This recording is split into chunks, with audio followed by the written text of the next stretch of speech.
নে বাড়া, এ তো ধরলই না। আর একবার মুখে নে, ধরাচ্ছি। কালকে চলে বাবার গাড়ি এখন ধরছে না, কিছু ধরছে না। লেওড়া না ধরলে আমি কি করবো?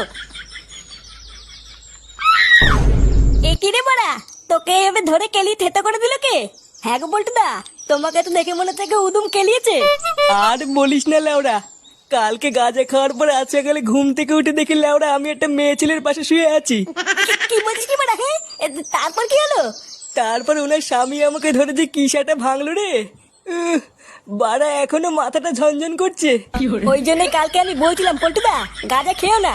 লেওরা আমার কথা মিললো তো। ও বাড়া কোনো ব্যাপার না, গাঁজা খেলে অমন একটু হয়। তুই তো লেওরা শুধু একটু বৌদির পাশে শুয়েছিস, আর তো কিছু করিসনি, তাই না? কি জানি, উনার বর তো বলছিল লেওড়া আমি নাকি পক পক করেছি। এই গান মেরেছে। পল্টু